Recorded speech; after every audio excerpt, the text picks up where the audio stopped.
Hello everyone, my name is Chase, and today on my podcast I will be interviewing Counties player Jimmy Tupou. So Jimmy, could you please introduce yourself? Yeah. Hey everyone, firstly, thank you, Chase, for having me, man. My name is Jimmy Tupou. I'm a local boy. I was born in Pukekohe. Grew up in a little place called Pukekawa, just south of here, and did all my schooling around in the Franklin area. Went to Tauko College, did my last year at Pukekohe High School, and that's a bit about me. I'm 32. How old are you, Chase? You 14. Okay, so yeah, obviously there's a bit of an age gap there, but once upon a time I was your age, mate, and that we didn't have all this stuff here, so it's pretty cool that you're jumping in knee deep into this, bro. I'm looking forward to it. Yeah. So my first question is going to be, how would you describe what growing up was like in your house? In my house, so I'm of Tongan descent, so mum and dad are Tongan, and so for me that was my first language. I didn't learn English until I went to school, and I sort of went to school and realised everyone was speaking a language I didn't understand. So that was a tough adjustment. I'm one of six, 4 girls and 2 boys. So it was pretty busy and pretty loud. And I grew up sharing a room with my brother, but growing up was really cool. Played a lot of sports. My parents are religious, so I grew up in a Christian family. So with that comes a lot of things during the weekends and works and during the week, as well as with choir and all the little youth group stuff. So if I look back, it was really busy but really fun at the same time. Yeah. And how did you get involved with sports? What motivated you to pursue a career? I don't think rugby was something I necessarily pursued, but sport was something that was always big in my, I guess, growing up in life. I played any sport that was available at school. Like everyone, I played rugby, I played soccer, volleyball, all sorts of types of sports. And I think that's one thing that that sort of kept me in school, was playing sports.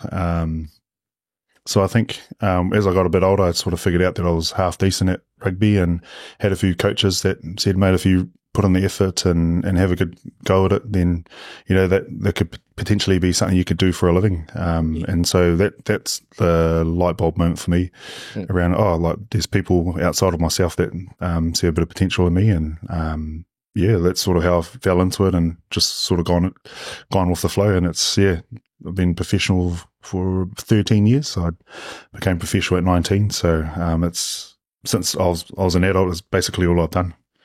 And when you first started playing rugby, were there any players or people that you looked up to? Did I look up to? One thing I did growing up is I loved watching rugby. I think Dad watched any rugby game that was on TV, so I was sort of exposed to it through my dad, his love of the game. And with me, I always used to visualize myself playing in these big stadiums that, obviously fast forward a few years, I ended up playing in. So that was probably a big thing of me that I still do in my career now. I'm a bit older now, so I can't train all the time. So visualization has been a really big thing for me. But that sort of started once I started having conversations with academy managers and all that. And I think if there was one person that really influenced me, it was my academy manager at Counties at the time, a guy called Nick Ledger.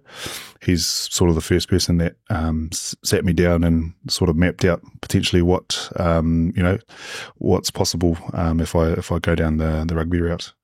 Nice. And when you first started playing, how did you handle some criticism from coaches or players and stuff? I found it pretty tough, to be honest. I guess when you go through high school and stuff, there's not too much of that. But when it comes to professional rugby, it's a results-based industry, and New Zealand's such a really good country at playing footy. So, if you're not quite good enough, there's always going to be someone that's going to be good enough to replace you. So I struggled with that because I'd never encountered that. I didn't go to a big high school that, that was a big nationally known school. So didn't have any of that until I became professional. I found it really tough. I always leant on my older brother. He was someone that I'll talk to on a weekly basis and talk to him about sort of the feedback that I got. And I didn't know how to deal with, I guess, the pressure of being in a professional team. So I think initially my brother was a big rock for me, and then over time I sort of just through experience I sort of learned how to deal with it, and that was just asking questions of my more senior teammates or coaches, and every team now has a mental skills coach. So it took me a while to get there, but I started using them to sort of help me get the tools to be able to deal with that. No, yeah. And Jimmy, since there's so many young players such as myself that would aspire to be professional, is there any tips that you would give? Any tips? I'm just trying to think if I was your age, what sort of tips would I give someone your age? I think the biggest thing for me is have fun. That's still something that I still do today. That's why I'm still playing, is you really got to enjoy doing what you got to do. And like anything, there's always going to be stuff that is not so pleasant. Like for me, fitness, something I've never really been good at, or something I really struggle with. But I understand that in order for me to be able to enjoy what I do and do my job really well, there's also going to be aspects of it that's going to be challenging. And I think that's the beauty of anything really. It's you got to do the hard work so you can sort of get the fruits of your labor, I guess. Yeah. I think just work really hard and just give it everything you can and enjoy it, have fun. Yeah. And since you just said that you don't really like doing fitness too much, how did you end up maintaining fitness during the season? Yep. I think for any rugby player, the main thing is to be fit, and that's just not running. It's also being physically fit to be able to play the game. So I've spent a lot of time investing in my body and making sure that I can do all these little things to prevent injuries. And running's always been something that I've struggled with, but that's always been pointed out by my trainer. So I always make a conscious effort to prioritize that. Because I know that's something that's key for me to be able to go out there and not just play, but play well. Yeah. And then what do you believe set you apart from others at your position that allowed you to go to the professional scene? Yeah, I think for me, I think I was very resilient. I tried for the New Zealand Under-20s, and when I went to the airport to fly down to Palmerston North, I was the only person that didn't know anyone there, because the year before that, all these guys had been on TV playing high school first division rugby, and they've all been big names. I knew who they were, but no one knew who I was. So I probably built that resilience from having I had a bit of a point to prove. I think I've always sort of had that in my within me. So I think that's something that's really carried me through. Like I've always, if I've even ever gotten feedback, I've always taken it on board and then sort of used it as fuel to try better myself. I think for me, resilience, and then probably the other thing for me is I've always been really proud of where I'm from, and during that time there hadn't been many players that have come through and been a full-time professional, and that I felt like I was sort of flying the flag for my area, and hopefully kids like yourself, they can sort of hopefully use me as an example of someone that can sort of come from the same area and carve out a career. Yeah. And how did you handle the change from amateur to professional, like the mental part?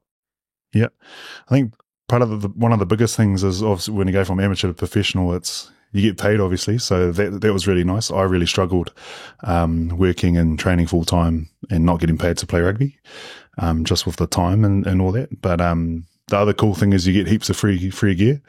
That's one thing that I really enjoyed. But probably the hardest thing was I always say this to young players, is it's easier to get there, but it's harder to stay there. So it's easier to get an opportunity, but it's really hard once you get there to stay professional, and because New Zealand's such a highly talented place, I struggled with that to be honest, my first year, I sort of didn't really know what to do, and I sort of flowed through that year not really knowing what to do, and I probably looked at that first year and I knew that, geez, if I want to stay here, I'm going to have to make some changes, and one of the biggest changes was moving away from home, because mum and dad's food and a lot of the cultural stuff around that and expectations. So I had to sort of remove myself and put myself in a position where I can just fully focus on playing rugby, and that was hard. You know, 'cause I being from Tongan family, everything's done for you. You come home, food's there. I had to learn how to cook, how to do my own washing, and just time management and paying bills and all that. So that was probably the hardest thing, was growing up, essentially. Yeah. How did you mentally prepare for some of your bigger games? For me, I felt like I always had like a point to prove. So I think that maybe wasn't too much of an issue for me. But I think when I look back on it, when I was younger, playing in big games, I was more excited. I was maybe being a little bit naive, didn't realise how big the occasion was. But I feel like that was a good thing. Whereas now, being a bit older, and I have more responsibility in the team, and as a leader, and you know, with counties, before I got injured, captaining the team, comes a lot of weight on your shoulders and expectations. But for me, it's more of looking at it as a privilege to be in that position. So instead of sort of getting worn down by the occasion or the expectation, I if anything, it's more of a gratitude thing. Was that, man, this is what I visualized back in the day when I was running around home. You know, this is the stadium that I wanted to be. This is the occasion that I wanted to be in. So, I always sort of take myself back to that. Nice. And is there anything that you wish you knew earlier in your career? Early in my career, I think a rugby career goes by really, really quickly. And I think, like I said earlier, around some occasions, we won the Ranfurly Shield when I was 21. I didn't realise how big of an occasion that was. I sort of didn't really acknowledge it, but I wish I had really cherished those moments, because they're once in a generation, or sometimes lifetimes, of depending on the team you play for, opportunities to be a part of, and I guess just cherishing the good moments that you come across in rugby, and also cherishing the not so good ones, because there's always things you can learn from. And when you were to move teams, how did you build that team chemistry, especially when you're forward, because you need everyone to be quite close? Yeah, I think the biggest thing I believe is to get to know your teammates off the field. I think it's important to know who they are, and what background they're from, what's important to them. And building a relationship with them, so you can sort of understand how to work with them in a workplace.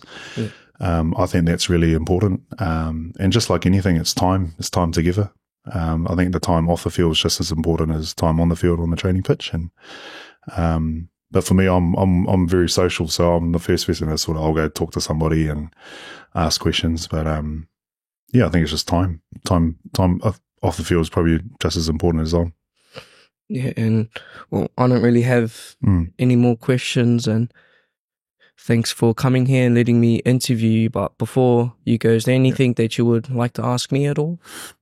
Is rugby something that you're potentially interested in, or is there a particular sport or hobby that something that you want to do for a living?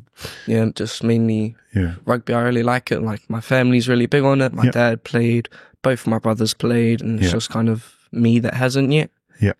And they've all been quite good, but have stopped before they could reach another level. So I want to be the one that actually goes and gets to that level that they never could. Yeah. And, oh, awesome. Yeah.